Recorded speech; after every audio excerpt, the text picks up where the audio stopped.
electrons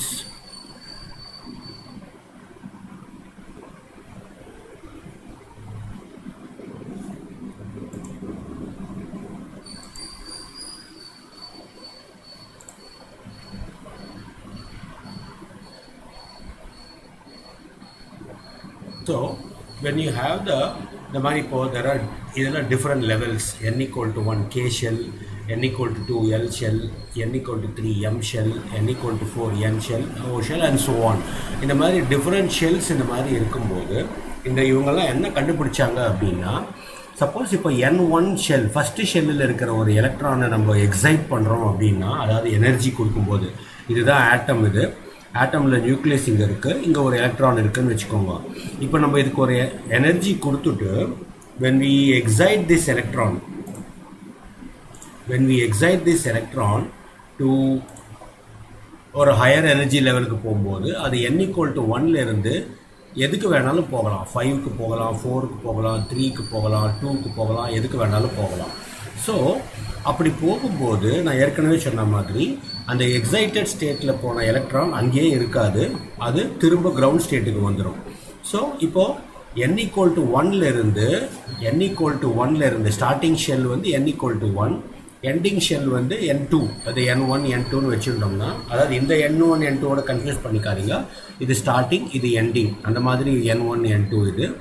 அதில் செகண்டில் முடிஞ்சால், தேர்டில் முடிஞ்சதுன்னா, ஃபோர்த்தில் முடிஞ்சதுன்னா, ஃபிஃப்த்தில் முடிஞ்சதுனான் இருந்ததுன்னு சொன்னால் அந்த சீரீஸ்க்கு பேர் லைமன் சீரீஸ்னு பேர். So what is Lyman series? Lyman சீரீஸ்ன்றது it is a series of spectrum. இந்த லைன் வரதை பற்றி அந்த series of spectrum lines obtained when n equal to 1ல இருக்கிற electron gets excited to higher shells. n equal to 1ல இருக்கிற electron higher ஷெல்லுக்கு excite ஆகும்போது அங்கேருந்து அது திரும்ப கிரவுண்ட் ஸ்டேட்டுக்கு வரும்போது எமிட் பண்ணுற லைட் எல்லாம் வரக்கூடிய ஸ்பெக்ட்ரல் சீரீஸ்க்கு பேர் தான், ஸ்பெக்ட்ரம்க்கு பேர் தான் லைமன் சீரீஸ்னு பேர். அதே மாதிரி n equal to 2ல இருந்து இப்போ n equal to 2ல ஒரு எலக்ட்ரான் இருக்குன்னு வச்சுக்கோ, அதாவது M K ஷெல் L ஷெல்லில் ஒரு எலக்ட்ரான் இருக்குது அப்படின்னு சொன்னால் அதை நம்ம எக்ஸைட் பண்ணுறோன்னு சொன்னால் அது n equal to 3க்கு போகும், 4க்கு போகும், 5க்கு போகும், 6க்கு போகும், போயிட்டு திரும்ப அங்கேருந்து கிரவுண்ட் ஸ்டேட்டுக்கு வரும். கிரவுண்ட் ஸ்டேட்டுன்றது சொல்லு. That formula given by the Rydberg was mu. He gave a formula to calculate the wave number of the ray on the spectrum of the wave number. Mu bar is given by R into 1 by n1 square minus 1 by n2 square. Okay, where R is the Rydberg constant. அதுக்கு இந்த values இருக்குது. Mostly உங்கள் ஸ்கூலில் கேட்குற டெஸ்ட்டுக்கு இந்த வேல்யூவை கொடுத்துடுவாங்க. அப்படி கொடுக்கலன்னா நீங்கள் இந்த வேல்யூஸ்லாம் ஞாபகம் வச்சுக்கிற மாதிரி இருக்கும். ஜென்ரலாக கொடுத்துருவாங்க, எல்லா கான்ஸ்டன்ட்டோட வேல்யூவும் கொடுத்துருவாங்க. ஓகே, ஸோ யூஸ்வலாக இதை வச்சுட்டு நம்ம வேவ் நம்பர் கண்டுபிடிச்சிட்டோம்னா அதை ரெசிப்ரோக்கல் பண்ணோம்னா நம்மளுக்கு வேவ் லென்த் நம்மளுக்கு கிடச்சிடும். Now let us do one small problem using this Rydberg formula. So இப்போ இதில் பார்த்தோன்னா என்ன problem? What are the frequency and wavelength lambda of a photon emitted during a transition from n equal to 5 to n equal to 2 in a hydrogen atom? நீ உடனே doubt பண்ணாத, sir hydrogen ஆட்டமில் ஒரே ஒரு electron தானே இருக்குது, அது K ஷெல்லில் மட்டும்தானே இருக்கும் அப்படின்லாம் நினச்சிக்காத. இது வந்து எக்ஸைட்டேஷன் ஆகும்போது நம்ம சொல்கிறது. அந்த ஒரு எலக்ட்ரானுக்கு எனர்ஜி கொடுத்து அது எக்ஸைட் ஆகும்போது அது மேலே போய் கீழே வரும்போது அதில் எவ்வளோ எனர்ஜி வரும் அப்படின்றது. ஏன்னா இப்போ ஃபார் எக்ஸாம்பிள் ஒர்க் அவுட் ஆகலை, அதாவது ஒர்க் அவுட் ஆகலைன்னா அந்த வேல்யூஸ்லாம் வந்து கரெக்டாக வரல. So it was not able to explain the line spectra அப்டெயின்டு from multiple electron atoms. Multiple electron இருக்கக்கூடிய ஆட்டம்ஸை அதால் எக்ஸ்பிளைன் பண்ண முடியல அந்த இடத்துல. ரெண்டாவது வந்து ரெண்டு எஃபெக்ட், ஜீமேன் எஃபெக்ட் அண்ட் இன்னொன்று என்னது, Stark effect. Zeeman effect and Stark effect அப்படின்னா என்ன அப்படின்னா, நம்ம இந்த ஹைட்ரஜன் லேம்பில் இருந்து, இது ஹைட்ரஜன் லேம்ப், இது H2 லேம்ப், இதிலேருந்து லைட்டு வரும்போது இந்த லைட்டை வந்து நம்ம ப்ரிசமில் போட்டோம்னா இதுலேருந்து நம்மளுக்கு கிடைக்கக்கூடிய இந்த லைட்டை வந்து நம்ம இந்த ஃபோட்டோகிராஃபிக் பிளேட்டில் கேப்சர் பண்ணோம் அப்படின்னா இந்த மாதிரி லைன் ஸ்பெக்ட்ரம் நம்மளுக்கு வந்தது. we got a line spectrum like this when we split the hydrogen லேம்ப்லேருந்து வரக்கூடிய லைட் எடுத்தோம்னா இந்த மாதிரி லைன் ஸ்பெக்ட்ரம் வந்தது. இந்த லைன் ஸ்பெக்ட்ரமை வந்து when this line spectrum is subjected to magnetic and electric field, electric field கொடுக்கும்போது இந்த waves வந்து electric fieldல வைக்கும்போது அந்த waves வந்து மறுபடியும் ஸ்ப்ளிட் ஆச்சு, மறுபடியும் இந்த லைன்ஸ் எல்லாம் ஸ்ப்ளிட் ஆச்சு. அதாவது ஹைட்ரஜன் லேம்ப்லேருந்து வந்த ஒரு லைன் ஒரு லைட்டை வந்து ப்ரிசமில் போடும்போது ப்ரிசம் வந்து இந்த லைட்டை ஸ்ப்ளிட் பண்ணி இந்த மாதிரி லைன் ஸ்பெக்ட்ரம் கொடுத்தது. பட் ஜீமன் வந்து அவங்க என்ன ஸ்டடி பண்ணார், இவங்க ரெண்டு சயின்டிஸ்ட், ஜீமன் என்ன ஸ்டடி பண்ணார்னா இப்படி ஸ்ப்ளிட் ஆகி வந்த லைனை வந்து எலக்ட்ரிக் லைனில் வைக்கும்போது மேக்னெட்டிக் ஃபீல்டில் வைக்கும்போது ஸ்ப்ளிட் ஆச்சு. ஸோ எலக்ட்ரிக்கில் வச்சு ஸ்ப்ளிட் ஆகும்போது that was called as Stark effect. Stark எஃபெக்டில் வந்து ஹீ ஸ்டடிட் திஸ். எலக்ட்ரிக் கரண்ட்டில் வந்து எலக்ட்ரிக் ஃபீல்டு வைக்கும்போது அந்த எமிட்டட் லைன் வந்து ஸ்ப்ளிட் ஆச்சு. ஃபர்தராக ஸ்ப்ளிட் ஆகி இன்னொரு ஸ்பெக்ட்ரம் வந்தது. ஜீமன் என்ன பண்ணார், அதையே வந்து மேக்னெட்டிக் ஃபீல்டு வச்சார் அந்த லைட்டில், அந்த ரேஸுக்கு வந்து, அதாவது இந்த ரேஸுக்கு வந்து மேக்னெட்டிக் ஃபீல்டு வச்சு பார்த்தாரு. அப்போவும் அந்த லைன் எல்லாம் ஸ்ப்ளிட் ஆச்சு. மேக்னெட்டிக் ஃபீல்டு வைக்கும்போது ஸ்ப்ளிட் ஆச்சு. ஸோ அப்படி வைக்கும்போது அப்போ அந்த ஸ்பெக்ட்ரம் வந்தது. போர்ஸ் பாஸ்டுலேட்டால அந்த ஸ்பெக்ட்ரம் ஏன் வருதுன்னு சொல்ல முடியல. இந்த ஸ்பெக்ட்ரம் ஏன் வருதுன்றது எப்படி சொன்னாருன்னா, நான் ஏற்கனவே சொன்ன மாதிரி நம்ம எலக்ட்ரானை வந்து எக்ஸைட் பண்ணும்போது அது ஹையர் எனர்ஜி ஸ்டேட்டுக்கு போயிட்டு லோயர் எனர்ஜி ஸ்டேட்டுக்கு வரும்போது எமிட் பண்ணுற லைட்டை தான் நம்ம இங்கே கேப்சர் பண்ணுறோன்னு போர் சொல்லிட்டாரு. So it was able to explain the ஹைட்ரஜனுடைய ஸ்பெக்ட்ரமை அதை எக்ஸ்பிளைன் பண்ண முடிஞ்சிடுது. ஆனால் ஜீமன் எஃபெக்டிவ் ஸ்டார்க் எஃபெக்டிவும் போர்ஸ் மாடலால் எக்ஸ்பிளைன் பண்ண முடியல. ஏன் அந்த ஸ்பெக்ட்ரம்லாம் ஸ்ப்ளிட் ஆகுது அப்படின்றத சொல்ல முடியல. மூணாவது வந்து 3D model of atom. Force மாடலில் எங்கேயுமே வந்து ஆட்டம்னுடைய மாடல் பற்றி சொல்லலை. 2D மாடலா 3D மாடலா அப்படின்றத சொல்லலை. So it could not explain the 3D model of the atom. இது எப்படி வந்திருக்கு, ஆட்டம்னுடைய எலக்ட்ரானுடைய ஷேப்பு, எலக்ட்ரானுடைய பாத். அவர் வந்து அந்த ஆர்பிட் வந்து ஸ்டேஷனரின்னு சொல்லிட்டாரு, ஆனால் அந்த ஆர்பிட் எப்படி இருக்குன்னு சொல்லலை. 2Dல இருக்குமா 3Dல இருக்குமா அப்படின்னு சொல்லியிருக்காரு. ஸோ போர் கொடுத்தது வந்து கிட்டத்தட்ட ஒரு ஃபிளாட் மாடல் ஆஃப் ஆட்டம் தான், அது சப்பாத்தி மாதிரி இருக்குன்ற மாதிரி தான் அவர் சொன்னார். ஃபிளாட் மாடல் ஆஃப் ஆட்டம் தான் அவர் கொடுத்தாரு. ஸோ தட் வாஸ் பின்னால் வந்து நம்ம பார்க்க போகிறோம். ஆட்டம் வந்து 3 டைமென்ஷனல் ஷேப்புன்றதை பார்க்க போகிறோம். அதுக்கப்புறம் ஷேப்ஸ் ஆஃப் த மாலிக்யூல்ஸ் எல்லாம் அவரால் எக்ஸ்பிளைன் பண்ண முடியும். நம்ம கெமிக்கல் பாண்டிங் சாப்டரில் பார்க்க போகிறோம். ஸோ ஆட்டம் அவரோட கொடுத்துருந்த பாஸ்டுலேட் எல்லாம் கரெக்டாக இருந்ததுன்னா மாலிக்யூலோட ஷேப் எல்லாம் நம்மளால சொல்ல முடியும். அதாவது tetrahedral shape, angular shape, pyramidal shape, இது மாதிரி ஷேப்ஸ் எல்லாம் நம்ம பின்னால் பார்க்க போகிறோம். நம்ம போர்ஸ் மாடல்னால அதோட ஷேப் எக்ஸ்பிளைன் பண்ண முடியல. Especially covalent molecules. இப்போ கோவலண்ட் மாலிக்யூல்ஸ் எல்லாம் பார்த்தோன்னா ஒன்று இப்போ டெட்ராஹீட்ரல் ஷேப் எல்லாம் இருக்கும். பின்னால் நம்ம படிக்க போகிறோம், கெமிக்கல் பாண்டிங் சாப்டரில் படிக்க போகிறோம். அடுத்தது லாஸ்ட் வந்து de Broglie wavelength.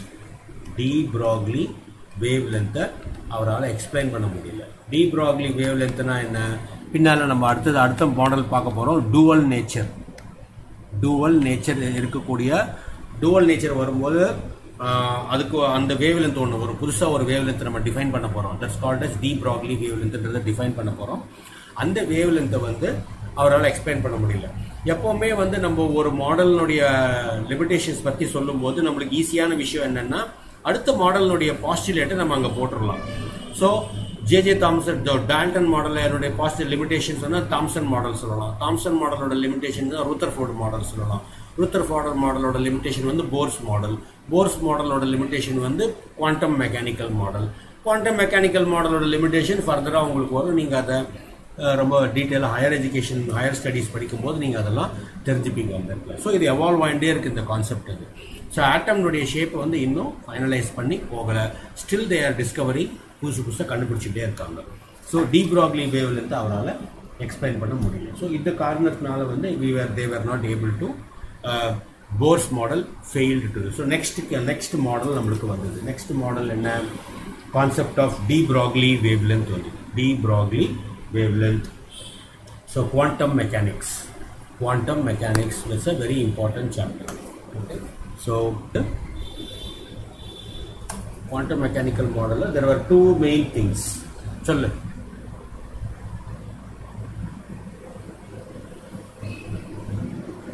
11th standard கேக்குறியா 12th standard கேக்குறியா? ஜெனரலா முடியல இன்னும் அது முடியல, அது இன்னும் போயிட்டே இருக்காது. ஏன்னா ஹிக்ஸ் போசான் பார்ட்டிகல்னு ஒன்று கண்டுபிடிச்சிருக்காங்க, கேள்விப்பட்டிருக்கியா? அதை E is equal to h nu இருக்கு. இப்போ இதை நீ வந்து ஒரு பார்ட்டிக்கலா கன்சிடர் பண்றேன்னு வச்சுக்கோ. இதை ஃபோட்டானை வந்து பார்ட்டிக்கலா கன்சிடர் பண்ண அப்படின்னு சொன்னேன்னா அதோட எனர்ஜி வந்து E is equal to mc ஸ்கொயர்னு வரும். If you consider it as a particle, because Newton's corpuscular theory வருது இல்லையா? Newton's corpuscular theory of light படிச்சிருக்கீங்களா? அது டி ப்ராக்லி சொன்னாரு. இதுல இருந்து தான் அந்த கான்செப்ட் ஆஃப் dual nature வந்து ஸ்டார்ட் ஆச்சு. So lambda is equal to, இப்போ நம்ம வெலாசிட்டின்றது வந்து இது சீடு போட்டால் லைட்டுக்கு மென்ஷன் பண்ணோம். In general if you want to take the velocity of any particle you can take it as lambda is equal to h by mv அப்படின்னு எடுத்துக்கலாம். Velocity அப்படின்னு எடுத்துக்கலாம், mv வெலாசிட்டின்னு எடுத்துக்கலாம் ஃபார் எனி பார்ட்டிகல். சின்றது லைட்டுக்கு மட்டும் குறிக்கும், வின்றது எந்த பார்ட்டிகலுக்கு வேணாலும் எடுத்துக்கலாம். So product of mass and வெலாசிட்டியை நம்ம எப்படி ரெப்ரசென்ட் பண்ணலாம்? மொமெண்டம்னு சொல்லலாம் இல்லையா? momentum p ன்னு சொல்லிக்கலாம். we can say that this is momentum. இதெல்லாம் வந்து ப்ராப்ளம் போடுறதுக்கு நம்மளுக்கு யூஸ்ஃபுல்லா இருக்கும்.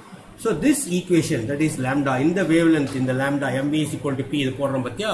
this wavelength is called as the de Broglie wavelength. de Broglie wavelength. ஏன்னா இதுல நம்ம ரெண்டு இது ஈக்குவேட் பண்ணிட்டோம். எது? பார்ட்டிகல் நேச்சரையும் ஈக்குவேட் பண்ணிட்டோம். இந்த ஃபோட்டான்றது வந்து இது வந்து வேவ் நேச்சர், இது வந்து வேவ் நேச்சர் வச்சு வருது. ஏன்னா லைட் வந்து வேவ் தானே. ஸோ இது வேவ் நேச்சருக்கு இந்த ஈக்குவேஷன் வரும், பார்ட்டிகல் நேச்சருக்கு இந்த ஈக்குவேஷன் வரும். அது ரெண்டுத்தையும் ஈக்குவேட் பண்ணனா உனக்கு வரும். டி ப்ராக்லி அதான் சொன்னார் பார். டி ப்ராக்லி எவ்வளோ சிம்பிளாக முடிச்சிட்டார் பார் அவரோட டிஸ்கவரியை. டி ப்ராக்லி இது மாதிரி கொடுத்தார். So now from this you can understand that the wave length is inversely proportional to momentum. Wave length is inversely proportional to the momentum. So அப்படிதான் என்ன அர்த்தம்? de Broglie wavelength of a particle is inversely proportional to its momentum. இதுதான் வந்து de Broglie உடைய கண்டுபிடிப்பு இதெல்லாம். So இந்த கான்டெக்ஸ்ட்ல வந்து let us see now what is the difference between a particle and a wave. இது ஒரு क्वेश्चन உங்களுக்கு டெஸ்ட்ல கேட்பாங்க. இந்த மாதிரி ஒரு டேப்லெட் காலம் போட்டுக்கோங்க. difference between a particle and a wave. We will see what are the differences. Okay? So first difference பார்த்தீங்கன்னா particle என்ன? Particle வந்து it occupies a fixed position in space. It occupies some position. ஒரு particle எடுத்து வச்சுன்னா அது ஏதாவது ஒரு இடத்த ஆக்குபை பண்ணிக்கும். நம்மளால அதை பார்க்க முடியும். அது லிக்விடா இருந்தாலும் சரி, சாலிடா இருந்தாலும் சரி, கேஸா இருந்தாலும் சரி, நம்மளால அதை ஆக்குபை பண்ணிக்கக்கூடிய ஸ்பேஸை வந்து டிஃபைன் பண்ண முடியும் அந்த இடத்துல. வேறஸ் வேவ் பார்த்தீங்கன்னா வேவ் வந்து ஸ்ப்ரெட் அவுட் ஆகிடும், ஒரு இடத்துல இருக்காது. வேவ் ஒரு இடத்துல இருக்காது. வேவ் நீ குவான்டிஃபை பண்ண முடியுமா? வேவுக்கு என்ன ஷேப் இருக்கும்? Will it have shape? Will it have volume? Will it have any mass? Can you say that?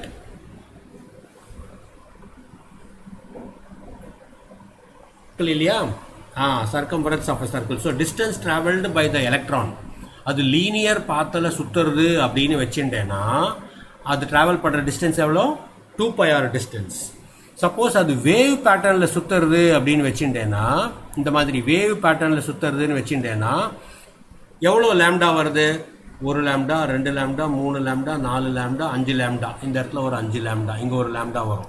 So இப்போ இது அது எந்த மாதிரி வேவ்ல போறதுன்றது நம்மளுக்கு தெரியாது.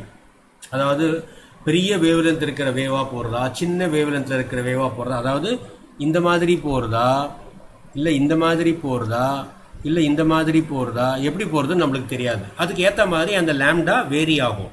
ஸோ அப்போ we can say that n lambda, where n is an integer. This is an integer. அது இப்போ 2, 3, 4, 10 எவ்வளோ வேணாலும் இருக்கலாம். Do you understand this term? Do you understand this expression? Yes?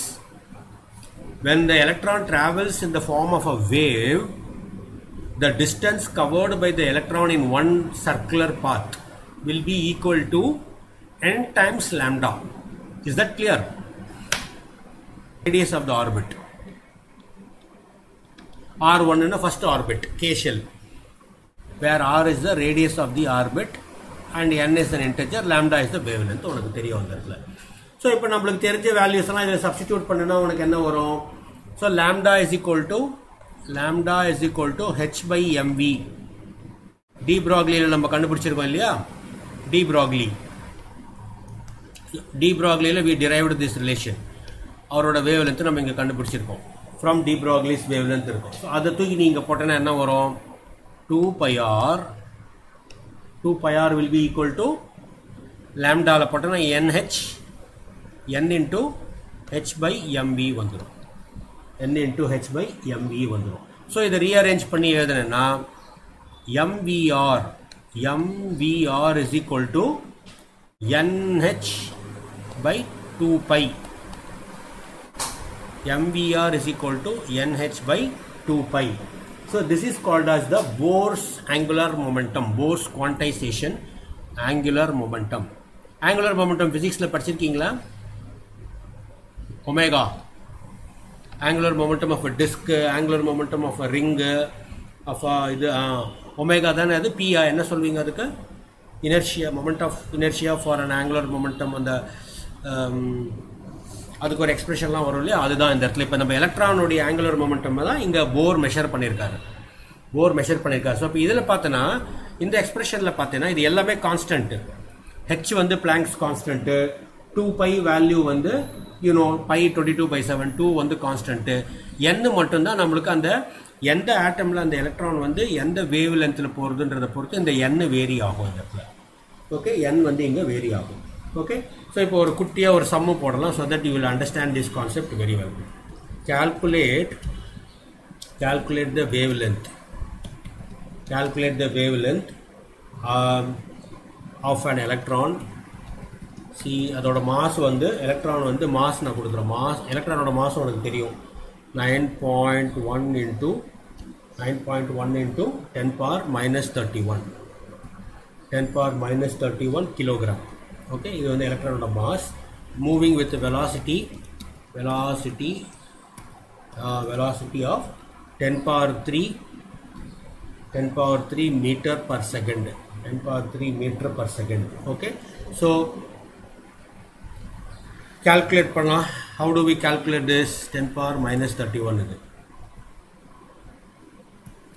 10 power minus 31. Okay, so now calculate the wavelength of an electron of mass m with a velocity எவ்வளோ கொடுக்குறது. Planck's constant வேணா நான் உனக்கு கொடுக்குறேன். h is equal to Planck's constant எவ்வளோ 6.6 into 10 power minus 34 kg meter square per second. kg meter square per second. இந்த வேல்யூவில் ஞாபகம் வச்சுக்கணும். அடிக்கடி ப்ராப்ளம் போட்டால் தான் இதெல்லாம் ஞாபகம் இருக்கும், இல்லைன்னா இதை மறந்து போயிடும். Okay, metre square per second. So எப்படி போடுறது? இப்போது இந்த ஈக்குவேஷன் வச்சு போடணும்.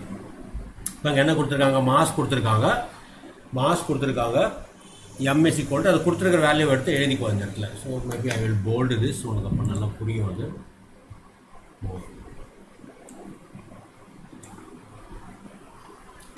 You can make it big so that you can read it better. Okay, so அவங்க இப்போ என்ன கொடுத்துருக்காங்க?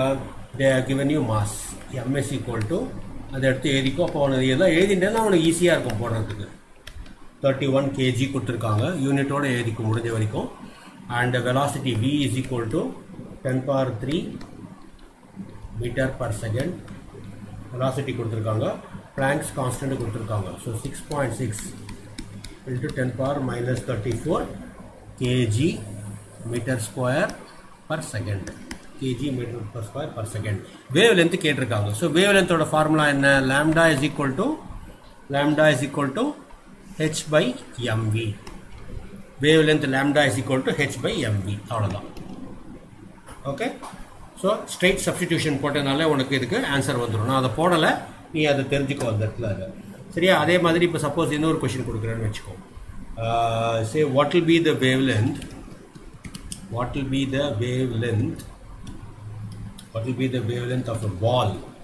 of a ball of mass 0.1 kilogram moving with a velocity of say either 10 meter per second. What is the velocity? Okay, இதுதான் நீ போடணும். எப்படி போடுவேன் இதை? நான் எலக்ட்ரானுக்கு பதிலாக பால்னு கொடுத்துருக்கேன், அவ்வளோதான். So de Broglie wavelength தான் நீ போடணும். lambda is equal to h by mv. So h உனக்கு தெரியும்.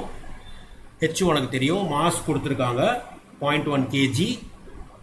மாஸை நீ எப்போவுமே கேஜிலேயே வச்சுக்கோ. என்ன அவள் கிராம் கொடுத்தா கூட நீ கேஜியே கன்வெர்ட் பண்ணிக்கோ. ஏன்னா இங்கே வந்து பிளாங்க்ஸ் கான்ஸ்டன்ட்டில் கேஜி இருக்கிறதுனால கேஜி கேன்சல் ஆகிடும் அது.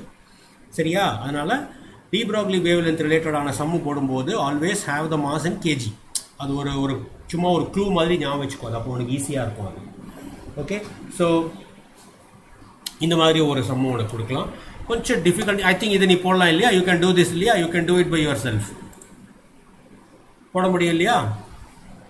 இல்லை நான் போடணுமா? Yeah, you can do it. Yeah, okay. So it's simple substitution தான், அதை போட்டால் வந்துடும். இப்போ இதில் நான் ஒரு சின்ன ட்விஸ்ட் மாதிரி வச்சு கொடுக்குறேன்.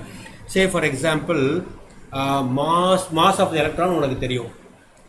மாஸ் ஆஃப் எலக்ட்ரான் உனக்கு தெரியும். நான் அதை கொடுத்துட்றேன். நான் இஸ் ஈக்குவல் டு இந்த வேல்யூ. என்ன வேல்யூ அது? This value. I will take this value. Mass of the electron நான் கொடுத்துட்டேன் நான். அப்புறம் என்ன பண்ணுறேன்? Kinetic energy. Kinetic energy of the electron. Kinetic energy of the electron வந்து 3 into 10 power minus 25 joules. Minus 25 joules. Okay? Calculate the wavelength.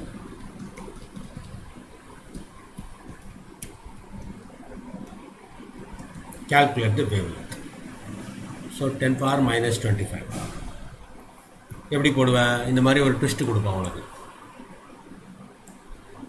இந்த மாதிரி ஒரு ட்விஸ்ட் கொடுத்து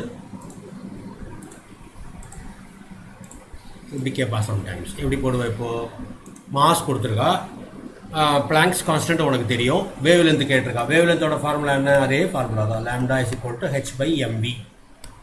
ஓகே, இப்போ உனக்கு வந்து நீ என்ன பண்ணணும்?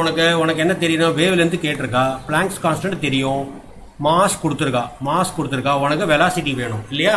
வெலாசிட்டிக்கு பதிலாக என்ன கொடுத்துருக்கா? கைனடிக் எனர்ஜி கொடுத்துருக்கா. அப்போ என்ன வரும்? Kinetic energy is equal to ½ mv² இல்லையா? ஸோ அது எவ்வளோ கொடுத்துருக்கா? 3 into 10 power minus 25 கொடுத்துருக்கா. 3 into 10 power minus 25 ஜூல்ஸ் கொடுத்துருக்கா. ஸோ அப்போ மாஸ் நம்மளுக்கு தெரியும். சப்ஸ்டிடியூட் பண்ணனா என்ன வரும்? So ½ into 9.1 into 10 power minus 31 into v² equal to 3 into 10 power minus 25. Therefore, v² equal to 3 into 10 power minus 25. இது அப்படியே கீழே வந்துடும். into 2 divided by 9.1 into 10 power minus 31. So v will be equal to square root of this. V will be equal to square root of this. So இதை போட்டு நீ கண்டுபிடிக்கலாம். I think நான் solve பண்ணல, நீ இதை நான் லாகரிதம் சொல்லி கொடுத்தேன். If you remember you can just try that. So இப்போ இந்த 10 power minus 31 மேலே போச்சுன்னா ப்ளஸ் 31 ஆகிடும். ப்ளஸ் 31ல் 25 மைனஸ் போச்சுன்னு சொன்னீங்கன்னா 6 வந்துடும். ஸோ 3 2s are 6 வந்துடும் உனக்கு. இங்கே 6 into 10 power 6 divided by 9.1. இதுதான் வெலாசிட்டியோட வேல்யூ. இந்த வெலாசிட்டியோட வேல்யூ எடுத்து you have to substitute it here. போட்டேன்னா உனக்கு இது வந்துடும். ஸோ டி ப்ராக்லி வேவ் லென்த்தில் சம்மு வந்து உனக்கு இப்படி தான் இருக்கும். ஓகே, இன்னும் ஒரே ஒரு சம்மு மட்டும் கொடுக்குறேன். see whether you are able to do that and then we wind up. சிம்பிளாக உனக்கு கொடுக்குறேன். இதை நீ நோட் பண்ணிக்கோ, நீ வீட்டில் ஒர்க் அவுட் பண்ணிக்கோ. அதை சே calculate the mass கொடுக்குறேன். Mass, calculate the mass of a photon. இது வரைக்கும் வேவ் லென்த் கண்டுபிடிச்சி இப்போ மாஸ் கேட்குறேன். Mass with wave length. With wave length சொல்லு.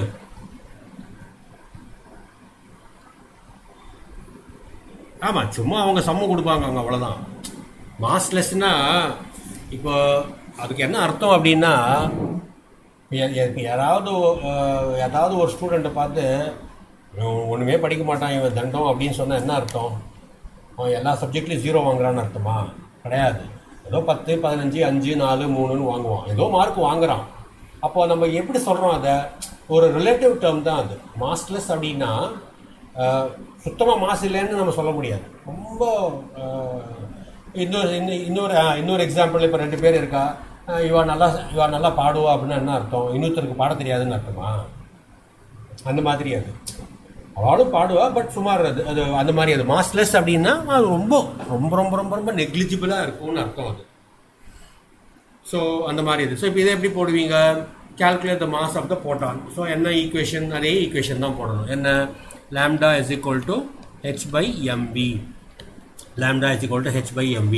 இங்கே என்ன வேவ் லென்த் கொடுத்துருக்காங்க. வேவ் லென்த் நான் ஆங்ஸ்டாமா கன்வெர்ட் பண்ணிக்கணும்னு சொல்லியிருக்கேன், ஞாபகம் இருக்கா?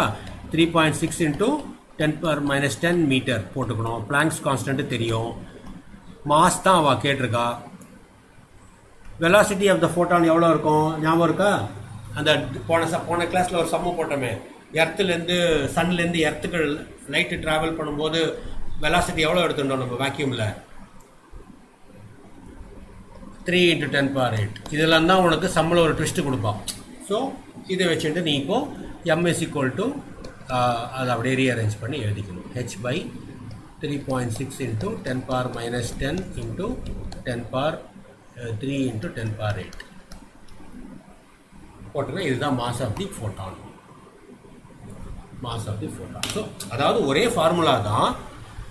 லாம்டா கொடுத்துட்டு வெலாசிட்டி கேட்பா, வெலாசிட்டி கொடுத்துட்டு லாம்டா கேட்பா, இது ரெண்டும் கொடுத்துட்டு மாஸ் கேட்பா, இல்லை இது ஒன்று கொடுத்துட்டு ஒன்று கொடுக்காம கேட்பா. இந்த மாதிரி இருக்கும் அந்த இடத்துல. ஸோ யூ ஹேவ் டு இந்த ஃபார்முலா மட்டும் நீ ஞாபகம் வச்சுட்டேன்னா அதுக்கேற்ற மாதிரி நீ சப்ஸ்டிடியூட் பண்ணி போட்டுக்கலாம் அந்த இடத்துல. ஓகே. ஸோ